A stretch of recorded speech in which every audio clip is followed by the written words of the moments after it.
come to the final speaker of the night.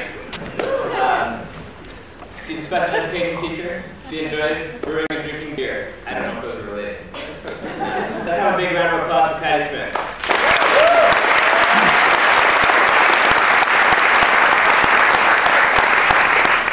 Okay, am I on?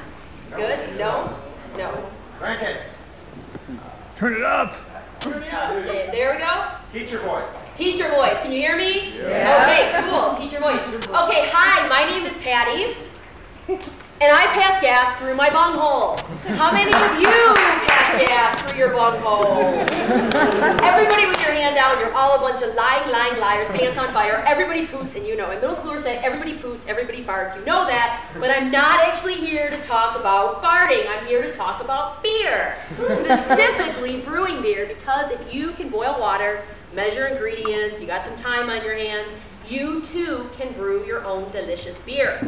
You will need some stuff to get you started, such as a brew kettle, propane tank, propane burner, a mash tun, a carboy, thermometer, some pitchers, some things to stir stuff with, and you're also going to need your ingredients. Those are your big four you're going to use in brewing: hops, water, yeast, grains. Everybody, hops, water, yeast, grain. Good job. Those are pretty much what you're going to use in home brewing. Maybe the occasional adjunct of spices or fruit. Basically, you're going to be following this, the German beer purity law of 1516. Trust me, that's what it says. Use those four ingredients. That yeast wasn't originally on there because they didn't know about it. They thought it was like God or elves or magic, but it's yeast. It's in the and those are the four things. Now, some macro brews I could mention, Miller, InBev, of course, but use things like corn and rice as adjuncts, okay? I personally do not like drinking corn and rice in my beer. Hopefully you don't either. You won't when you homebrew.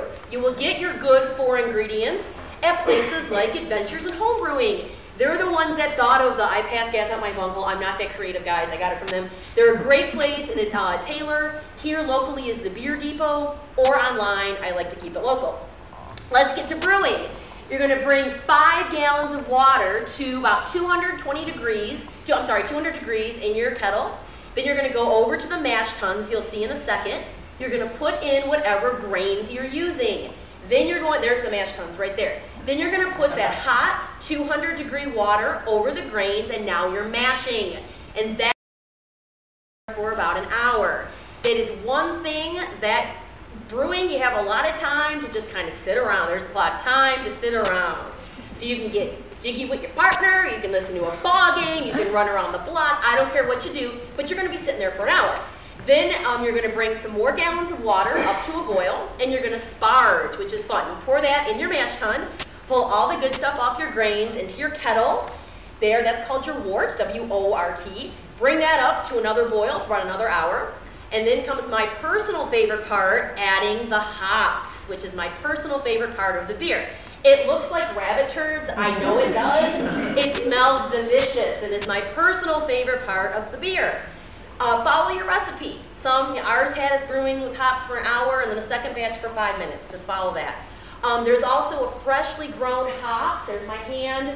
We grew those in our garden. I can grow nothing, and I grew these. So they're very easy to grow, and we just put them in our wort for some extra bitterness.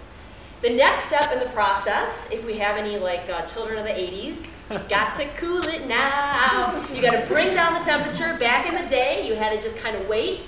Now we actually have copper apparatuses you put in there. You put one end of a hose with cold water. You cool it down. You're going to transfer it into your carboy. There's my messy kitchen with the carboy, magic of gravity. Then you're going to add your oxygen from a little oxygen tank, put in your yeast, and then you're ready to put it in a nice dark spot for about 3 or 4 weeks. We're going to see, there it is. That is it passing gas out its bunghole. That is the magic. That is it passing gas from the bunghole. Going to do that, like I said, about 3 or 4 weeks. Then you're going to put it in your keg, add some CO2, chill it. In another week, you will be enjoying fresh, delicious beer, hopefully served to you by a beer wench. Oh, God. Like me, in about a week after that. If you want some tips, if you want recipes, if you want mentoring, we're very, very lucky in this community and in the Detroit area. You can join a home brewing group. I'm a member of the Ann Arbor Homebrewers Guild. There's a group out in Chelsea. There's a group in Plymouth. You can get tips, techniques, recipes, mentoring, equipment, or you can just sit around and drink really, really great beer. Speaking of which, we have many places in this area: the Corner in Ypsi, Arbor, Jolly Pumpkin, Grizzly in Ann Arbor, OG in Milan, Liberty in Plymouth. So, and the Detroit area has a ton of places. So drink up. I'm a cheerleading coach at my school. I'm going to make you end Ignite with the cheer. Your part's easy. You say beer, okay? So if you really loved Ignite, we've got to end it with the cheer. When I say drink it, you say beer. Drink it, beer.